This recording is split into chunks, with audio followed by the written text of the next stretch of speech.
Hello everyone, this is Serious Trivia, and today we're going to be covering what happened at the Yellow Wind Ridge during the original Journey to the West. This, of course, corresponds to the plot of the second chapter of the game Black Myth Wukong, titled Yellow Sand, Desolate Dusk. And for those who have the novel and want to follow along, the stories covered in this video will be from chapters 20 and 21. Now, before we get started with our story here, it's important to note that the plot from the game expanded beyond the events of the original novel, which mainly dealt with the backstories of only the Yellow Wind Sage and the Tiger Vanguard. And this will be a point that I will revisit at the end of this video, where I will point out where some of the other inspirations for the new plot points in the game come from. But first, let's pick things up from the middle of chapter 20, where we find the band of Tang Seng, Sun Wukong, and now Zhu Bajie, the second disciple of Tang Seng, continuing their journey westward until one day they reached a tall mountain with steep cliffs, sharp ridges, and deep valleys. Stopping his horse to take in the view, Tang Seng noted the difficult terrain as the peaks of the mountain merged with the surging clouds, while the valleys seemed to disappear into the depth of the underworld. Strange rocks littered across the barren parts of the mountain, while all manners of beasts, ranging from deers, snakes, apes, and tigers, roamed amongst the trees that covered the gentler parts of the mountain. Looking farther ahead, a soul-plunging cliff housed a snaking cave that could very well be the hidden home of a dragon that ruled over the creeks and rivers that trickled down from the mountaintop. And by all accounts, this was a daunting sight to take in. Yet, just as the party slowed their pace to plan their next steps, a howling twister gusted from the mountain, spooking Tang Seng, who was quick to alert Wukong to this abnormal gust of wind. Unconcerned, Wukong dismissed the wind as just a natural phenomenon, only for Tang Seng to reply that this foul wind did not come from the heavens. Curious as to why his master would come to this conclusion, Wukong asked Tang Seng to explain himself. So, explaining with poetry, Tang Seng cited that these winds brought the rustling of 1,000 trees and the swaying of 10,000 branches. Trees with less secure roots near the riverbanks rocked as their roots gave way, and countless flowers and leaves took to the air. Fishermen withdrew their nets, and ferrymen threw down their anchors. Guides lost their way, and lumberjacks struggled to carry their firewood. Monkeys scattered, and deers fled, as this all-consuming wind took down trees, stripped away leaves, kicked up dust, and stirred the seas. And as Tang Seng completed his prose, Bajie took a step forward to grab a hold of Wukong, as he too expressed his concerns, suggesting to his senior disciple that with winds this strong, it is best that they find some temporary shelter to wait out this gust. Smirking back, Wukong chided his new junior disciple, stating that if they are scared of a little wind, then what would they do when they bump into actual monsters? Still hoping to explain himself, Bajie asked Wukong if he ever heard of the cliché that one should avoid lust like one avoids grudges, and that one should also take cover from the wind, like one takes cover from arrows. And in Bajie's mind, there is no downside to taking cover for the moment. Unable to win his argument with words alone, Wukong told Bajie that if they were so concerned about this wind, then he would just catch the wind and check its smell. Laughing at his senior disciple's ridiculous claim, Bajie asked Wukong to not make up stories as how could one catch the wind.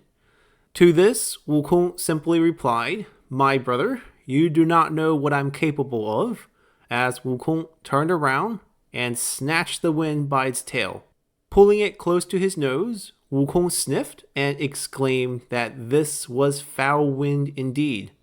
as there was not only the scent of wild beasts like tigers, but also a strange scent of monsters. And before Wukong could finish his sentence, a tiger leaped out from the foothill below, as this sudden development spooked Tang Seng into falling off his horse. Sensing danger, Bajie immediately tossed the luggage that he was carrying aside, pulled out his weapon in the 9-tooth rake, and stood in front of both Tang Seng and Wukong. Roaring back at the beast, Bajie swung his rake right down at the head of the tiger. But before the rake would find its target, the tiger dodged by standing up on its two hind legs. Then out of nowhere, the tiger dug its left claw into his own chest before plunging down his own underbelly, effectively skinning himself. And when he threw his pelt away to the side of the road, standing in front of Bajie was a humanoid monster covered in blood. Letting out a big roar, the monster spoke and asked Bajie to halt for a moment, as he explained that he was the vanguard of the Yellow Wind Monster King that ruled this area. And merely following orders from his king, he was just patrolling here in the mountains, looking to turn a few mortals into appetizers for his king. Having explained himself, the Tiger Vanguard then asked this group of monks where they came from,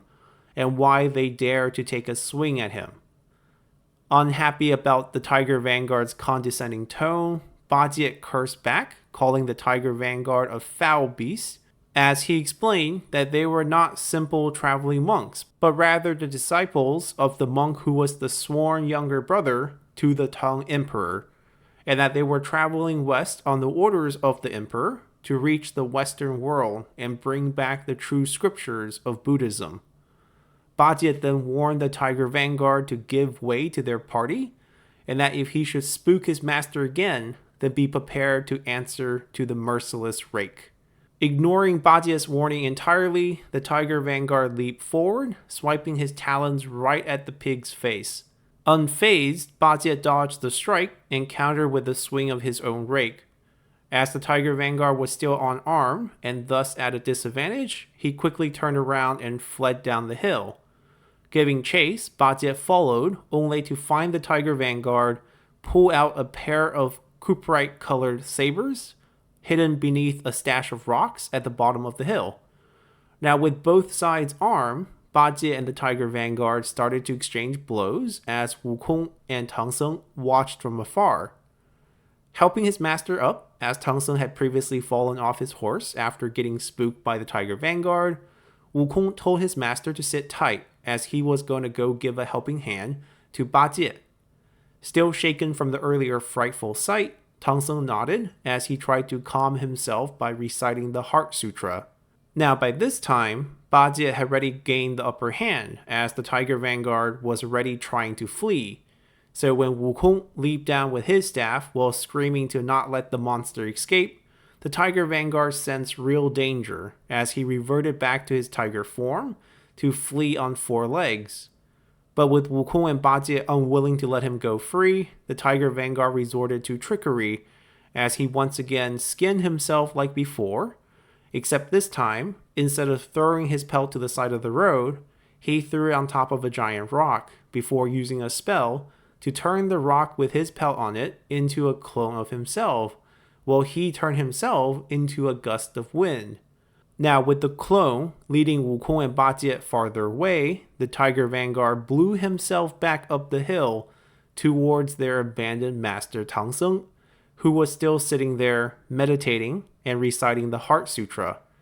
Defenseless, Tang Song stood no chance as the Tiger Vanguard snatched him and returned back to the Yellow Wind Cave to tribute this prize catch back to his king. And soon after the gate guards reported the Tiger Vanguard's return, the Yellow Wind monster summoned the Tiger Vanguard for audience. Presenting Tang Song to his king, the Tiger Vanguard bowed down and reported that while on patrol, he bumped into this monk, who claims that he is the sworn younger brother of the Tang Emperor and was on his way to the Western world to receive the true scriptures from Buddha. Hearing this, the Yellow Wind monster became visibly shaken, as he explained that he knew of this monk, and that he also heard that this monk had a disciple named Sun Wukong,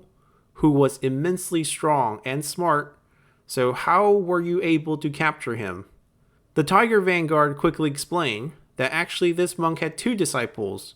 one that looked like a pig with long snouts and big ears that used a nine-tooth rake as a weapon, while the other looked like a monkey and used a gold-capped staff and had eyes that glowed like roaring fire. More importantly, He was only able to capture this monk by tricking those two with a decoy. Proud of his own accomplishment, the Tiger Vanguard wished his king bon appetit, as he hoped his king would find his tribute tasty. However, to the Tiger Vanguard's surprise, the Yellow Wind monster refused to eat Tang Sung right away, as he explained that he was worried that the monk's two disciples would come to their cave seeking their master's safe return. So just to be safe, he decided to keep Tang Sung tied up in the back of the cave for the next 3 to 5 days while they waited for the two disciples to show up. If, say, after 5 days and no one comes to bother us, then we'll have our way and cook Tang Sung as we please, whether it's to boil, to steam, to deep fry, or to stir fry, as we can then consume him with a peace of mind. Floored by his king's thoughtful foresight, the Tiger Vanguard was delighted as he arranged for Tang Sung's imprisonment in the back of the cave. All the while, Tang Sung wept as he could only pray for his disciples to come rescue him. Now, back outside of the cave, Wukong and Ba Jie were still chasing after the decoy, until finally the decoy stopped in front of a cliff with nowhere to run. Wukong smashed his staff into the decoy, only for the recoil to hurt his own hands. Seeing that Wukong had no success, Ba Jie also threw down his rake into the decoy, and as the teeth of his rake peeled away the tiger's pelt, revealing the rock underneath, Wukong realized that they had been fooled. Rushing back to where they had left their master, it became clear that Tang Sung had been captured, as he was nowhere to be found. Furious at himself and the situation, Wukong jumped up and down, while Ba Jie started to tear up as they pondered where to find their master. Telling Ba Jie to stop crying, as it will only demoralize them farther, Wukong decided that the monster must have a lair somewhere in the mountain, so the two of them started their search up and down the various ridges until finally finding the Yellow Wind Cave. Wukong then instructed Ba Jie to take the horse and their luggage up the ridge to hide, while he went knocking on the gates, demanding for the safe return of their master. Now, the news of a frightful-looking monkey with a long and thick staff outside demanding for the release of his master scared the Yellow Wind monster into summoning the Tiger Vanguard, as he started to blame him for this. Venting out his frustration, the Yellow Wind monster said that when I asked you to go on patrol and look for food, I was expecting you to bring back a cow, a boar, a deer, or a sheep, and not this trouble-causing Tang monk. Now with his disciple outside, what should we do? Hoping to calm his king, the Tiger Vanguard boasted that if he was given command of 50 monsters from the rank and files, then they could easily defeat this monkey monk and even bring him back as food. The Yellow Wind monster replied that aside from the few elites, there were roughly 500 to 700 rank and file monsters inside the cave, and that the Tiger Vanguard can help himself to however many he wanted, as long as they end up beating this monkey. And if you come back victorious, we can become sworn brothers and share the meat of Tang Sung. But if you fail, don't blame me for any injury or harm that might be coming your way. Unconcerned, the Tiger Vanguard tallied 50 monsters, sounded the war drums, waved their banners, and charged out of the cave, armed with his twin sabers. Trying to boost his own confidence, the Tiger Vanguard pointed to Wukong, asking him where he came from and why he was clamoring outside of their cave. Wukong cursed back at the Tiger Vanguard's attempt to play dumb, as he called the Tiger Vanguard the beast that skins himself, pointing out how his decoy had tricked them, allowing him to snatch up their master behind their back. Wukong then went on to threaten the Tiger Vanguard to return his master unharmed or else be prepared to die. Responding with a threat of his own, the Tiger Vanguard admitted that he did, in fact, snatch up Wukong's master and was preparing to make a meal out of him for his king, and that if Wukong wanted to avoid the same fate of becoming another snack, then just tuck your tail and run. Hearing this, Wukong angrily grinded his teeth, pulled out his staff, and replied, "Let's see how capable you are to talk this tough." Now, after just 5 exchange of blows, the Tiger Vanguard realized that he was no match. At this point, the Tiger Vanguard wanted to flee back into the cave, But because he had boasted earlier about an easy victory to his king, he was worried that if he returned, his king would punish him. So instead of fleeing back into the cave, the tiger vanguard fled up the nearby ridge, only to find Ba Jie waiting there with the horse and luggage. Spotting the tiger vanguard's approach, Ba Jie did not hesitate, as he swung his rake right into the head of the tiger vanguard, and with blood gushing out from all 9 holes left by Ba Jie's 9-toothed rake, the tiger vanguard died on the spot. And just to make sure that this was not another trick, Ba Jie stomped down on the tiger's spine and landed 2 more rakes, just as Wukong arrived on the scene. After confirming with Wukong that it was indeed this monster who had captured their master, Ba Jie handed the body of the tiger vanguard over to Wukong, as Wukong instructed Ba Jie to continue to remain here with the horse and luggage while he headed back to the cave to challenge the monster king inside. Ba Jie agreed and reminded Wukong that they can pull this trick again if Wukong is able to chase the monster up the ridge, like in the case of the tiger vanguard. Nodding in agreement, Wukong, with his staff in one hand and the corpse of the tiger vanguard in the other, leaped down back in front of Yellow Wind Cave as he demanded once again for the safe return of his master. Now, by this time, the 50 rank-and-file monsters have long fled back into the cave with their banners and drums as they reported to their king of the Tiger Vanguard's movement up the ridge. However, before the Yellow Wind monster could even possibly assess the situation, the door guards rushed in, reporting that the return of the Monkey Monk and the death of the Tiger Vanguard. Furious at the senseless killing, especially as he had purposely kept Tang Seng unharmed, the Yellow Wind monster ordered his followers to bring out his armor,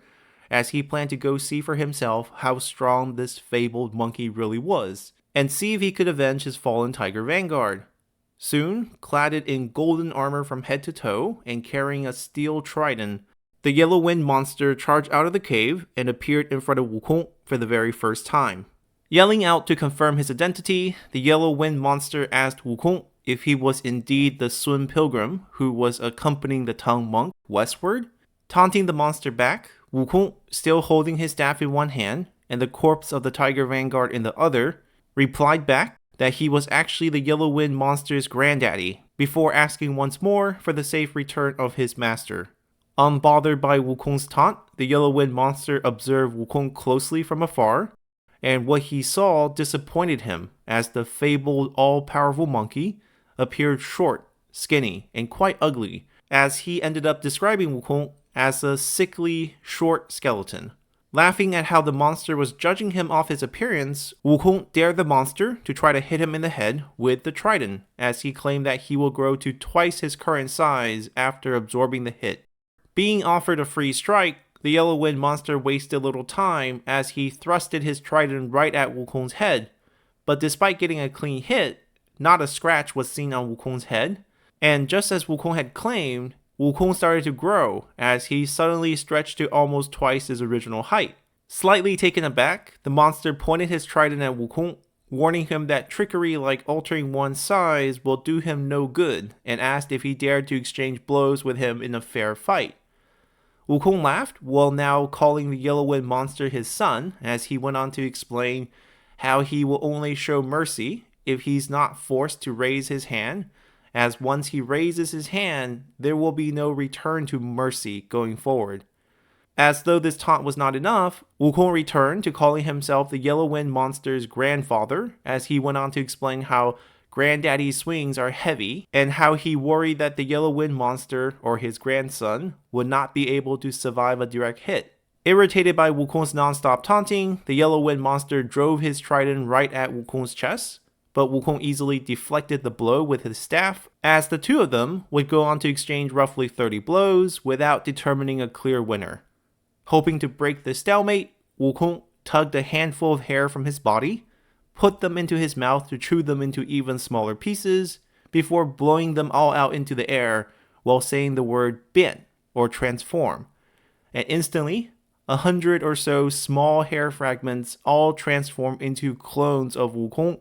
with the identical getup and also each carrying a staff. Now, surrounded on all sides by Wukong's clones, the frightened yellow wind monster also resorted to spells as he looked down into the ground before opening his mouth wide to huff 3 times, then letting out a huge puff of wind. The yellow wind monster unleashed his namesake sandstorm, that the novel used 24 lines of poetry to depict its strength, as this wind was strong enough to disrupt not only nature, but also the deities of both the Western realm Buddhists and the Eastern celestial court. So with this god-fearing sandstorm engulfing the battlefield, none of Wukong's clones could do a thing, as they spun wildly in the air like windmills. And with no choice but to release his spell and recall the hair back to his body, Wukong charged into the sandstorm alone to strike the yellow wind monster, only for the monster to blow a gust of yellow wind directly into his eyes. This nearly blinded Wukong,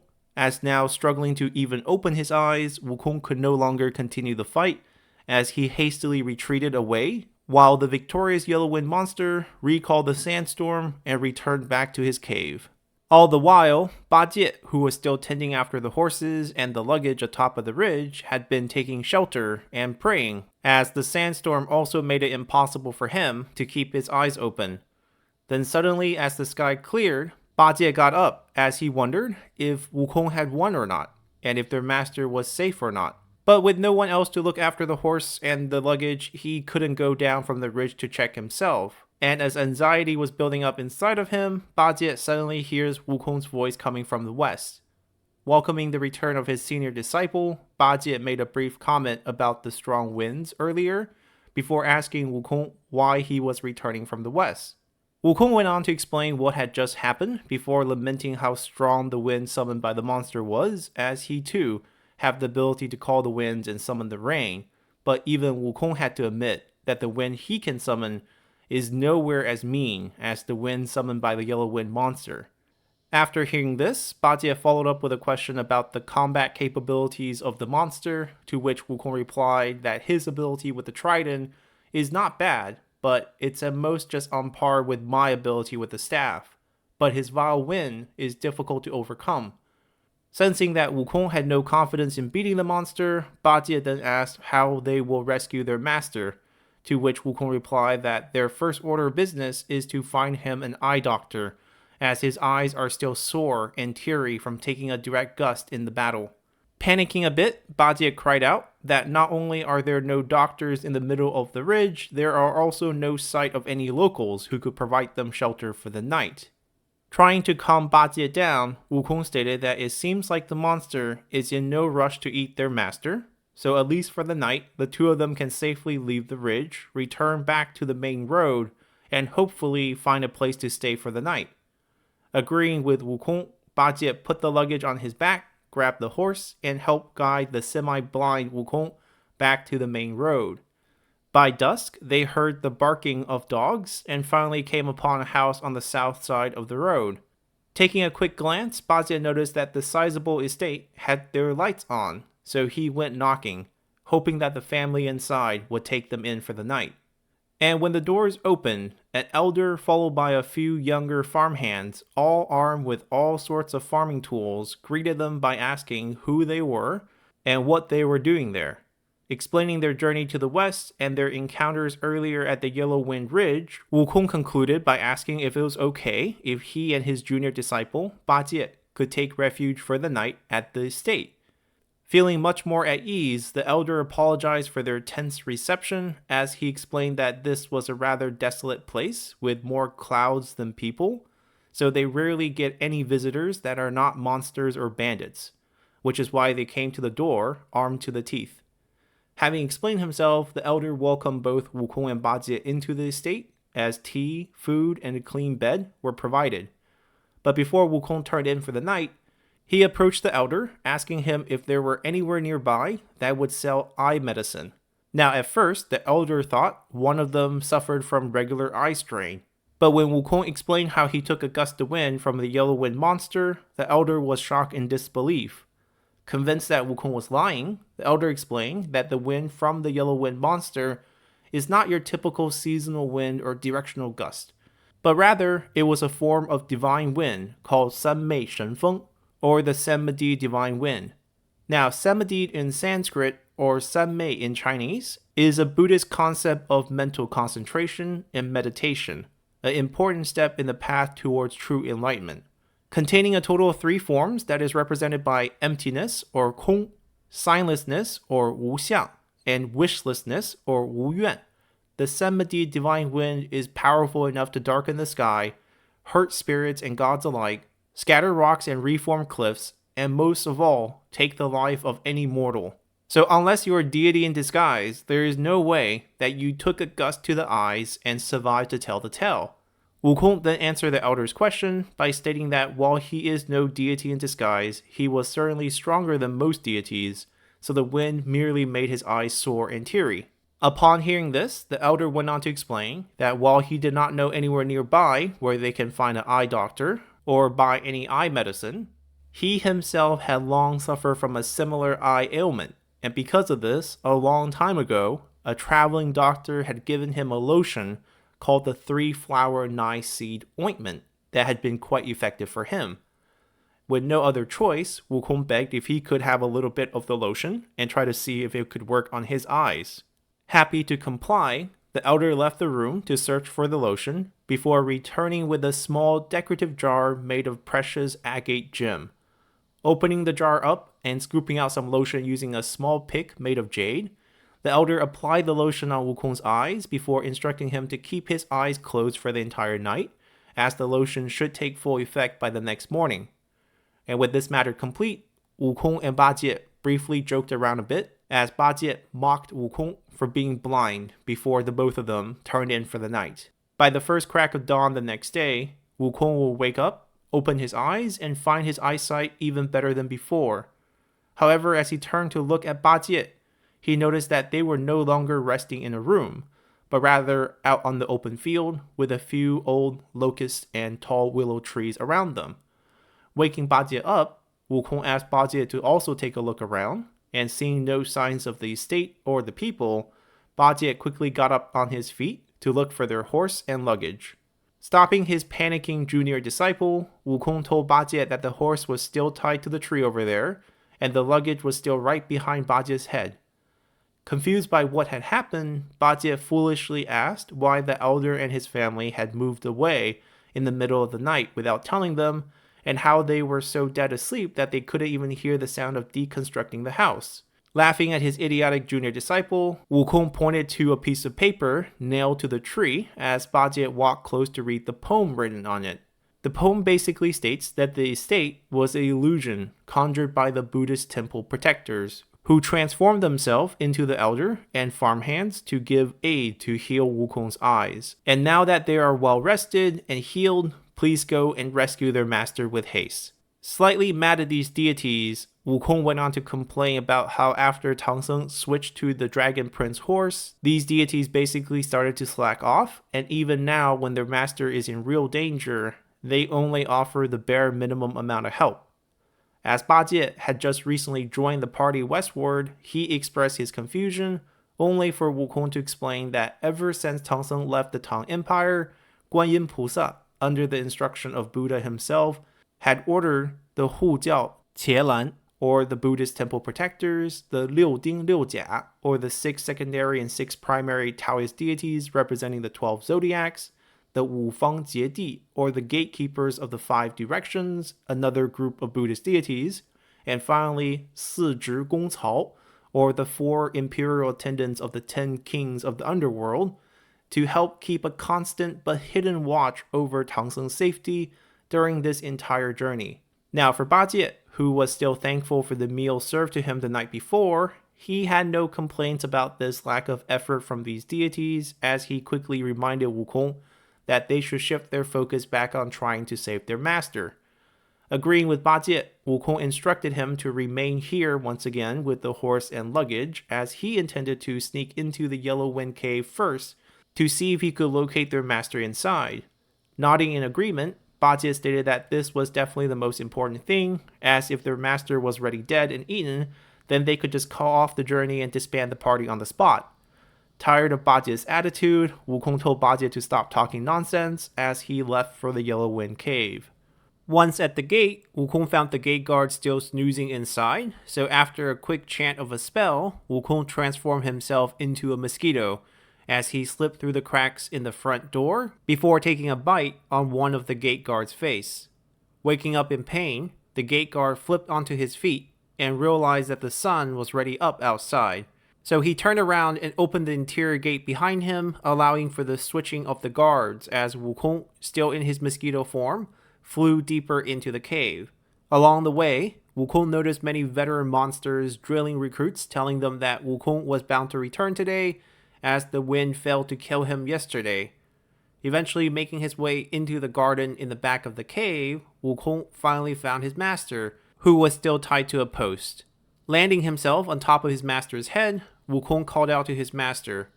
Recognizing his disciple's voice, Tang Seng asked for help as he told Wukong that these monsters are planning to eat him. Reassuring his master that it will be okay, Wukong informed Tang Seng that Ba Jie had already killed the tiger monster that captured him yesterday and that he will deal with the king of the cave today. Then Wukong flew away to the main hall where the yellow wind monster was having an assembly with many of his subordinates. Spying on the conversations below, Wukong paid close attention to exchange between the yellow wind monster and one of his scouts, who had just returned from patrol, reporting that while on patrol, they had actually bumped into Ba Jie and were lucky to make it back alive with their lives. Hearing this, the yellow wind monster deduced that either Wukong had been killed by the wind or was away seeking help from other deities.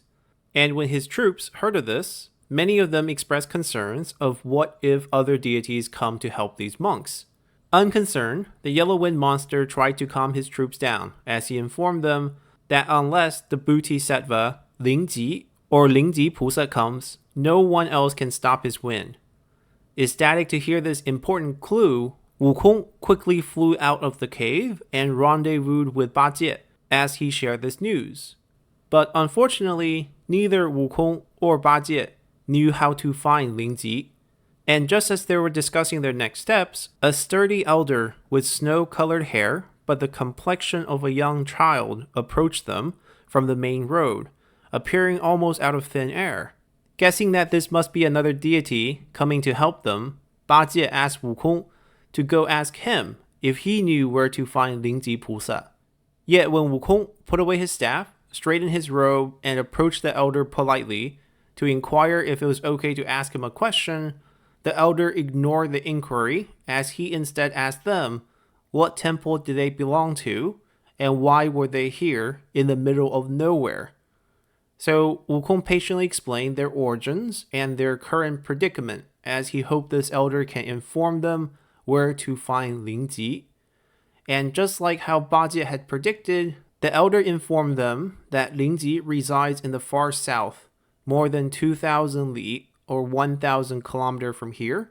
atop of a mountain called Xiao Xumi Shan, or the Lesser Sumera Mountain, where you will find the temple where he preaches from. Then the elder pointed behind Wukong, telling him that if he continued down that path, then he would find Lingji there. Naturally, Wukong turned around to look at the path, only for this elder to evaporate into thin air, disappearing as suddenly as he had appeared, leaving behind only a slip of paper with a poem written on it. Now, in this poem, it states that he, Li Changgeng, or the Chinese god representing the planet Venus, is here to report to the grand sage that matches the heavens, or Wukong, that if he goes to Mount Sumera, Lingji and his soaring dragon staff, a weapon gifted by Buddha, awaits him there. As Wukong read over the poem, Ba Jie walked up to lament that they had bumped into two groups of deity now in just 2 days as he asked Wukong who the elder was. Handing the poem over to Ba Jie, Wukong explained to him that Li Changgeng was the mortal name of the Venus deity in the celestial court, and to Wukong's surprise, Ba Jie immediately dropped to his knees, bowing in the direction of where the elder had disappeared. Ba Jie would go on to explain that when he was being casted down from the celestial court, his original punishment was going to be execution, but thanks to the Venus deity, who begged the celestial court for leniency, Bajie's final punishment was changed to exile into the mortal realm, which is why he is here today. Knowing that time was pressing to save their master, Wukong once again instructed Bajie to remain here with the horse and luggage as he would jump onto his Nimbus cloud and speed his way to Mount Samara looking for Lingji Pusa. And in a blink of eye, Wukong would arrive at Mount Samara and find Lingji's temple. And after explaining his reasons for being there to the doorman, Wukong was allowed inside where he met Lingji in the Great Hall. After declining formalities and an offering of tea, Wukong jumped right into why he was here, as he explained how his master Tang Seng had been captured by the Yellow Wind monster and now required Lingji's help to defeat this monster. Hearing this, Lingji went on to explain that he was indeed the one responsible for the Yellow Wind monster, as Buddha gave him the wind-stealing bead and the soaring dragon staff to capture this beast in the first place. After his capture, Lingji allowed its exile into the mortal realm on the condition that it does not harm any mortal beings. However, it is now clear with the capture of Tang Seng that this monster has broken this very rule, and it is as much my fault as it is his. And thus, Lingji fetched the soaring dragon staff as he accompanied Wukong atop of the Nimbus cloud back to the Yellow Wind Mountain. In the sky above the mountain, Lingji instructed Wukong to go down alone and lure the monster out of its cave, as he needed to remain in the clouds to surprise the monster, for if he appears ahead of time, then the monster might become too scared to come out and face them. Following Lingji's plan, Wukong leaped down in front of the Yellow Wind cave and immediately smashed his staff through the front gate, breaking it as he yelled inside, demanding the safe return of his master. Furious that Wukong would wreck his front gate, the Yellow Wind monster put on his armor, grabbed his trident, and rushed out to face Wukong once again, eager to use his wind to blow Wukong to death this time. And thus, without any exchange of pleasantries, the Yellow Wind monster thrusted his trident once again right at Wukong's chest as the two of them started to exchange blows. This time, only after a few rounds, the Yellow Wind monster ceased fighting as he turned to look at the ground and started to huff in preparation for the summoning of his windstorm. Yet right before he was going to puff out the air, the soaring dragon staff was casted down on the Yellow Wind monster as the carving of the soaring dragon on the staff came to life. With 8 talons, the dragon quickly grabbed a hold of the Yellow Wind monster and slammed him into the side of the cliff until he fell limp on the ground, reverting back to his true form of a yellow fur sable, or a cross between a ferret and a rat. Seeing that the monster is now defenseless, Wukong jumped to finish off the monster with a swing of his staff, only for Lingji to stop him, as Lingji would explain to Wukong that this rat monster was originally a creature who resided on the foothills of the Ling Mountain, where Buddha preaches from. There he gained his powers listening to Buddha's scriptures until one day he slipped a drink of the oil from the oil lamp used by Buddha during Mass, causing a temporary flicker of the lights. Scared that the Jinggang, or the Vajra protectors of Buddha, would arrest him, he fled from Mount Ling, which is when I was tasked with capturing him using the 2 magical items gifted by Buddha. Now, despite his crimes here in the mortal realm, his crime does not warrant death, as I plan to now bring him back to Buddha, where he will face his proper punishment. With no intentions to argue against the rulings of Buddha, Wukong stepped aside, as Lingji left with the yellow fur sable. Now, with the Yellow Wind monster out of the way, Wukong regrouped with Bajie, as the two of them stormed inside the Yellow Wind cave, killing all the remaining monsters inside before freeing their master, who was still tied to the pole in the garden at the back of the cave. And after explaining how they were able to finally overcome the monster with the help of Lingji Pusa, the party of 3 scavenged the cave for food, ate a simple meal before leaving, resuming their journey to the west. And with that, chapter 21 comes to an end, as all the events relating to the Yellow Wind Ridge from the original novel are now complete. Now, you might have noticed that there are no mentionings of the kingdom of Hasili, which plays a prominent role in the plot of the game, Black Myth Wukong, or mentioning of the kingdom of men that was turned to rats, as most of these stories were created solely for the purpose of the game. But these stories were not created out of thin air, as they are actually references from the Journey to the West that mention this far western kingdom of the flowing sands. In chapter 59 of the novel,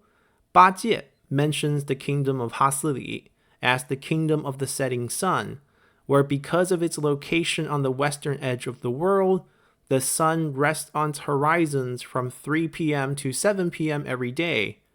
and the heat becomes so bad during these hours before the sun finally sets that the very land steams, and the noise of the boiling is so deafening that it would kill the young in the city.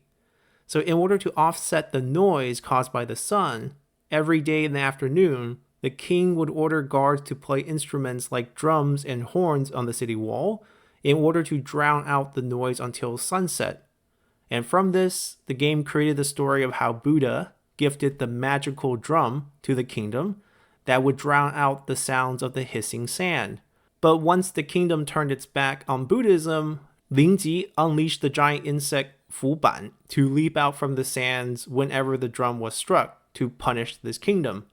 Now stuck between suffering from the fatal noises caused by the sun or the destructive power of the giant insect with the head of Lingji mounted on its back, the kingdom eventually received help from the Yellow Wind monster, who they in turn called the Sage. And thus the locations of the Yellow Wind Ridge and the kingdom of Hasili were merged into one for the purpose of the game. Furthermore, in chapter 66 of the novel, the background story of Xiaozhang Taizi, or the Crown Prince of the Kingdom of the Sand, was also merged into the plot of the game, as the Kingdom of the Sand became yet another name for the Kingdom of Hasili, also known as the Kingdom of Gold before they turned into rats. However, instead of having Xiaozhang Taizi become the sole prince as he was in the story, he was made into the exiled third prince who retained his human form until he became a student of Taoism in the East, much like his backstory in the novel.